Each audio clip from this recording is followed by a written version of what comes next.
Hello everyone. লোকটি একটু হাসি নিয়ে জাঙ্কুকের দিকে তাকিয়ে অভিবাদন জানালো। ড্যাড, তে প্রশ্ন করলো, তার মুখে এক হাসি। My baby.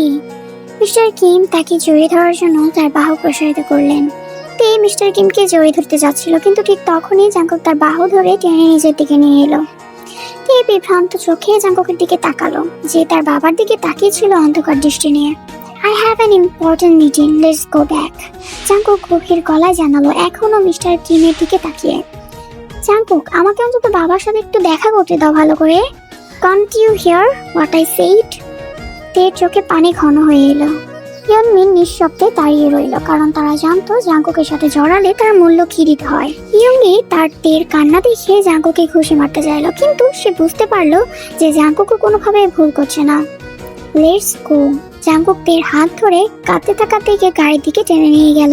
মিস্টার কিম কিছু অসৎ পরিকল্পনা করে ঠোঁটে হাসি রাখলো। পুরো রাস্তা জুড়ে তিনি নিঃশব্দে কাঁদতে থাকলো। ছোট হানিউলের তার মায়ের কান্না দেখে খুবই দুঃখিত হলো। সে তার হরিণের মতো চোখগুলো ফেরালো তার বাবার দিকে, যে খুব রাগান্বিত দেখাচ্ছিল। তে তা লক্ষ্য করলো এবং জানালার বাইরে তাকিয়ে তার চোখের পানি মুছে ফেললো। জাঙ্কুক তাকে আবারও কষ্ট দিয়েছে এবং এবার সে তার পরিবারের সামনেই তার অধিকারগুলোকে অপমান করেছে। সে তার এই আচরণে অত্যন্ত হতাশ বোধ করছিল এবং নিজের উপরই রাগ করছিল, কারণ সে ভেবেছিল যে হয়তো এখন জাঙ্কুক বদলে যাবে, হয়তো এখন তারা একসাথে একটি সুখী শান্তিপূর্ণ জীবন কাটাতে পারবে। জাঙ্কুক তার বিশাল প্রাসাদের সামনে গাড়িটি হঠাৎ করে থামালো এবং তের দিকে ঘুরলো, কিন্তু সে কিছু বলার আগেই তে রাগান্বিতভাবে দরজা খুলে বেরিয়ে গেল, হানিউলকে তার বাহুতে নিয়ে। জাঙ্কুক এক হতাশা নিয়ে গাড়ি পার করার পর তার পিছনে পিছনে গেল। সে তেকে অনেকবার ডাকলো, কিন্তু তে কোনো কথা শুনলো না এবং হানিউলকে নিয়ে তাদের শেয়ার করা বেডরুমের উপরে চলে গেল। একটি গভীর শ্বাস নিয়ে এবং তার রাগ নিয়ন্ত্রণ করে জাঙ্কুক রুমের ভিতরে গেল, সেখানে সে দেখলো তে রুক্ষভাবে তার গহনাগুলো খুলে ফেলছে। We need to talk, তে। জাঙ্কুক যতটা সম্ভব শান্তভাবে বলল। তে তাকে উপেক্ষা করলো এবং বাথরুমের দিকে যাওয়ার পথ ধরলো, কিন্তু জাঙ্কুক তাকে ধরে ফেলার জন্য যথেষ্ট দ্রুত হচ্ছিল। Leave me, don't touch me Jungkook, তে ভগ্নস্বরে বলল, তার চোখে জমে থাকা অশ্রু নিয়ে তার দিকে তাকিয়ে। জাঙ্কুকের হৃদয় সংকুচিত হয়ে উঠল। সে জানতো যে সে সঠিক কাজটি করেছে, কিন্তু সম্পূর্ণ ভুল পদ্ধতিতে। সে আবারও তের বিশ্বাস হারালো। জাঙ্কুক দীর্ঘশ্বাস ফেলল এবং নরমভাবে তার মুখটি হাতের তালুতে নিয়ে তার অশ্রু মুছতে গেল, কিন্তু তে রাগান্বিতভাবে তার হাত ঝাঁকি দিল। Don't try to manipulate me again, it's enough now. Look তে, listen to me. What listen? হ্যাঁ, আর কি বাকি আছে আমাকে কষ্ট দেওয়ার জন্য? একবার ভেবেছো আমার বাবা কি ভাবে, যে তার মেয়েকে কিভাবে ট্রিট করে তার হাজবেন্ড? আই ডোন্ট কেয়ার যে সে কি ভাবলো না ভাবলো। Mind your language Jungkook. He is my father. I will not listen to anything against him. Jungkook তিক্তভাবে হেসে উঠল হাততালি দিতে দিতে। বাবা, এই নামে ডেকো না ওকে, আমিও একজন বাবা, আর তুমি এই শব্দটি দিয়ে আমাকে বিরক্ত করছো। তুমি ঘৃণ্য। যদি কেউ ঘৃণ্য হয় তাহলে সেটা কেবল তোমার করুণ বাবা। জাঙ্কুক, তার বিরুদ্ধে আর একটা কথাও না, তাহলে আমি তোমাকে দেখাবো আমি কি। জাঙ্কুক তার গালে চিমটি কেটে তাকে হাত করলো। কি করছো তুমি? হ্যাঁ জাঙ্কুক, তুমি পরিবারের মূল্যই বোঝো না, এজন্যই তোমার বাবা মা তোমাকে ছেড়ে চলে গেছে। তে একবারও না ভেবে উত্তর দিল। জাঙ্কুকের অন্ধকার হরিণ চোখে অশ্রু জমে উঠল। তে তা বুঝতে পেরে অপরাধ বোধ গিলে ফেললো। কান্না আটকানোর অনেক চেষ্টা করছে, জাঙ্কুক থেকে ছেড়ে দিল। জাঙ্কুক, তের দিকে একটিবারও ফিরে না তাকিয়ে জাঙ্কুক সেখান থেকে চলে গেল। সন্ধ্যায় তে রান্না করছিল আর জাঙ্কুক লিভিং রুমে ল্যাপটপে কাজ করছিল। দুজনেই স্বাভাবিক আচরণ করছিল, কিন্তু কেউ কেউ কারোর সঙ্গে কথা বলছে না, একে অপরের দিকে তাকাচ্ছেও না। তাদের এই নাটকের মাঝে ছোট হানিউলের খুবই মনমরা এবং দুঃখিত বোধ করছিল, কারণ তার বাবা মা কেউই তার সাথে খেললো না এবং প্রফুল্লভাবে কথা বলল না। সে তার মায়ের চুমু ও দাদার পিগি ব্যাগ রাইড খুব মিস করছিল, কিন্তু সে যা করতে পারতো তা হলো তার দুঃখিত হরিণ চোখে তার বাবা মায়ের একে অপরকে নীরব আচরণ করতে দেখে যাওয়া। টিকে তার দিকে আসতে দেখে তার মুখ উজ্জ্বল হয়ে উঠল। হানিও তার ছোট হাতগুলো তার মায়ের দিকে বাড়িয়ে দিল, ইঙ্গিত করলো যে তার মনোযোগ দরকার। তিনি তাড়াহুড়া করে তাকে তার বাহুতে তুলে নিল এবং তার শিশুকে অনেকগুলো চুম্বনে ভাসিয়ে দিল, কারণ তার মা জানতো তার শিশুটি কি অনুভব করছে। I am sorry baby, are you hungry? হানিও তার মাথা নেড়ে সম্মতি জানালো যে তার ক্ষুধা লেগেছে। যে তাকে খাওয়াতে লাগলো। তে দীর্ঘশ্বাস ফেললো আর তার হাজবেন্ডের দিকে তাকিয়ে রইল, যে এখনো ল্যাপটপে কাজ করছিল। আজ তার কাছে তাকে ডিনার করতে বলারও সাহস ছিল না। তে তার উপর খুব রাগান্বিত ছিল, অত্যন্ত রাগান্বিত। কিন্তু তে তার হাজবেন্ড, তার প্রেমিককে তার থেকে দূরে থাকতেও দেখতে পারছিল না।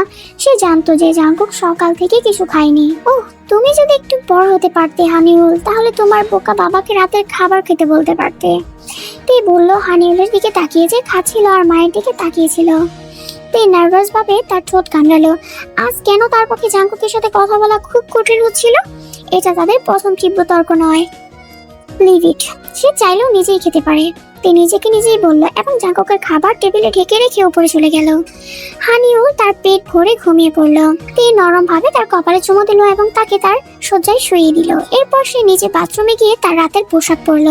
সে তার ভিজা চুল শুকাতে শুকাতে বাইরে বেরিয়ে চমকে গেল জাঙ্কুক বিছানায় বসে থাকতে দেখে।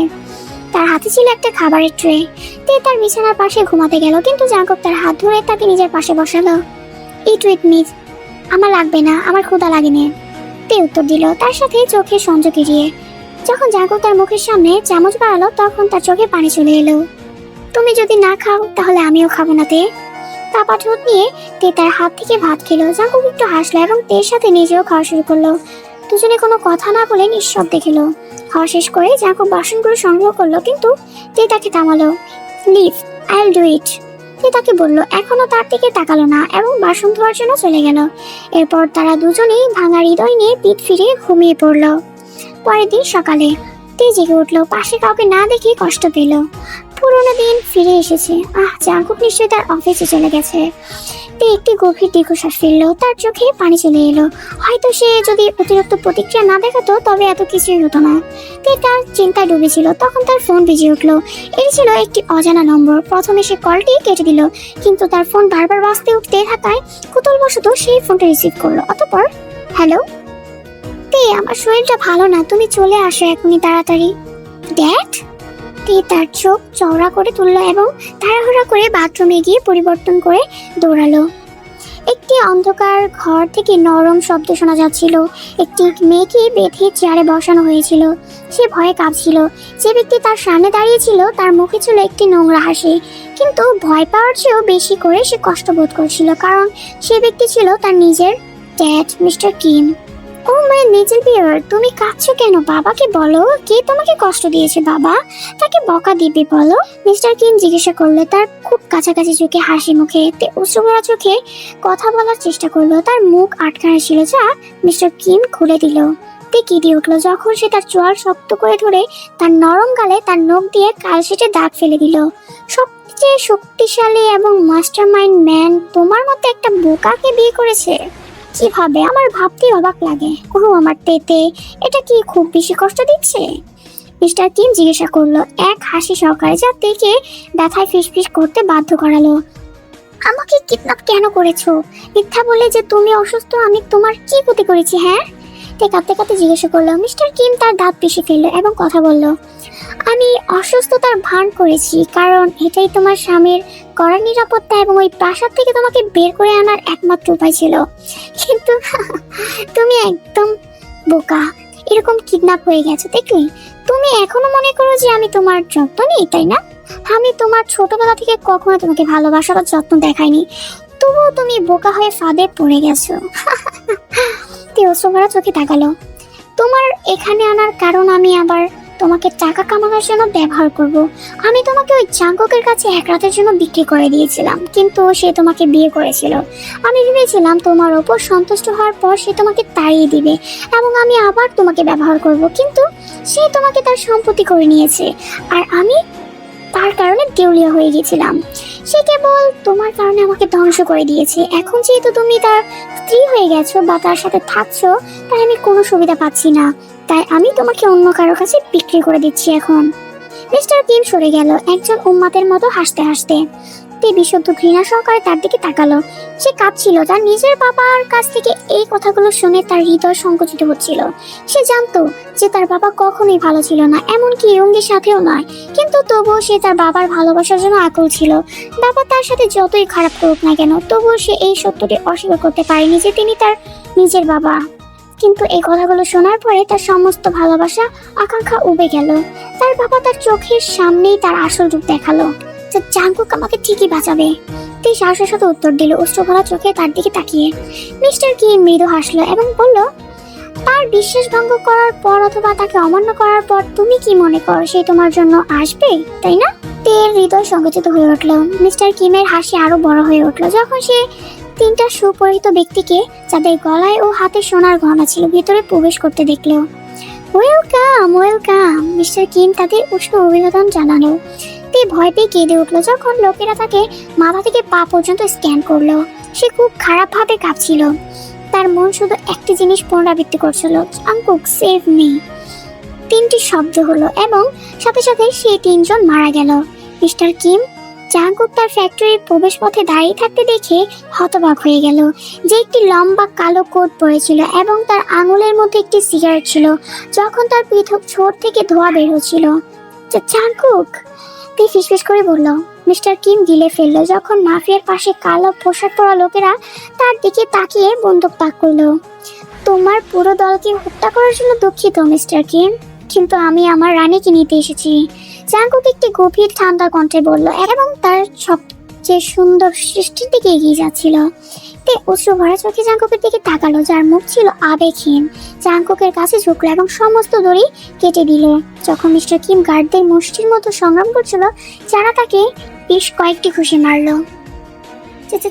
তে বাধাপ্রাপ্ত হলো যখন জাংকুক তার গালের গালশিটে দাগটি তার থাম্বের রুট প্যাড দিয়ে স্পর্শ করলো। তার চোখ অন্ধকার হয়ে উঠল। জাংকুক হঠাৎ করে ঘুরে দাঁড়ালো এবং তার বন্দুক মিস্টার কিমের দিকে তাক করলো, যে বাঁচার জন্য ভিক্ষা চাচ্ছিল। হাউ ডিয়ার ইউ, তোমার সাহস কি করে হয় আমার রানীকে এভাবে আনার? জাংকুক ট্রিগার টানতে যাচ্ছিল কিন্তু থামলো যখন তে তাকে পিছন থেকে শক্ত করে জড়িয়ে ধরে ফেললো আর কোটে আঁকড়ে ধরলো। প্লিজ নো, তে অনুরোধ করলো তার পিঠে স্নাগল করে। জাংকুক রাগান্বিত ভাবে তাকালো এবং নিজেকে শান্ত করতে তার চোখ বন্ধ করলো। জাংকুক তেকে তার বুকের কাছে টেনে নিল এবং শক্ত করে জড়িয়ে ধরে তার শ্বশুরের দিকে তাকিয়ে রইল। তে জোরে জোরে কাঁপতে লাগলো জাংকুকের বুকে। জাংকুক তার মাথার মুকুটে চুমু দিল এবং তাকে একটি বধূর শৈলীতে ক্যারি করলো। তে ক্ষমাপূর্ণ দৃষ্টিতে জাংকুকের দিকে তাকালো, কিন্তু জাংকুক রাগান্বিত ভাবে দৃষ্টি সরিয়ে নিল। যদি বাঁচতে চাও তাহলে এই দেশে থেকে চলে যাও। যদি কখনো আমাকে আর আমার তের কাছাকাছি দেখতে পাই তোমাকে, তাহলে আমি তোমাকে কোনো দয়া দেখাবো না। জাংকুক তাকে সতর্ক করে দিল এবং তার হাতের রিমোট থেকে একটি বোতাম টিপলো। মিস্টার কিমের চোখ চড়া হয়ে উঠলো যখন সে টাইমারের বিপ শুনতে পেল, যার মানে জায়গাটি শীঘ্রই ফাটতে চলেছে। জাংকুক তার দিকে আরেকটি বার তাকিয়ে দেখলো এবং লোকজনের পাশে নিয়ে এবং তার রানীকে তার বাহুতে নিয়ে কারখানা থেকে বেরিয়ে গেল। জাংকুক থেকে প্যাসেঞ্জারের সিটে বসালো এবং তার সিট বেল্ট টাইট করলো। তে তার হাত ধরে ফেললো, কিন্তু জাংকুক রুক্ষভাবে তার হাত ছিনিয়ে নিল এবং ড্রাইভার সিটে বসে ইঞ্জিন চালু করলো। পুরো রাইডে তে ভয়ে জাংকুকের দিকে তাকাচ্ছিল, যে খুব রাগান্বিত দেখাচ্ছিল। তে চিৎকার করতেই যাচ্ছিল যখন জাংকুক হঠাৎ ব্রেক মারলো। জাংকুক তার দিকে তাকালো এক দৃষ্টি নিয়ে, বলল, তুমি অনেক দুষ্ট হয়ে গেছো বেবি ডল, এর ফল তো তোমাকে ভোগ করতেই হবে। আমাকে না জানিয়ে গিয়েছিলে তোমাকে আজকে কোনো প্রকার আদর করা হবে না। তে জানে জাংকুক খুব রাগান্বিত, তাই সে প্রতিবাদ করলো না যতক্ষণ না কাজ শেষ হলো। জাংকুক কাজ চালিয়ে গেল, ইচ্ছা মতো করতে থাকলো জাংকুক। আধা ঘন্টা পর কাজ শেষ করে জাংকুক ছেড়ে দিল এবং ড্রাইভার সিটে ফিরে বসে গাড়ি চালু করলো। এই পিছনের সিটে বসে রইল, তার শরীর জাংকুকের লম্বা কোট দিয়ে কভার করে রাখলো। তে জানে যে সে গোলমাল করে ফেলেছে। জাংকুক এখনো রাগান্বিত ছিল। সো লাভলেসরা আজকের পার্টটা এখানেই শেষ। তো কেমন লাগলো অবশ্যই কমেন্টে জানাবা। আর মাত্র একটা পার্ট আছে, সো সবাই এই ভিডিওতে বেশি বেশি করে লাইক করো আর কমেন্ট করো, যারা নিয়ে সাবস্ক্রাইব করো। ওকে, বাই বাই।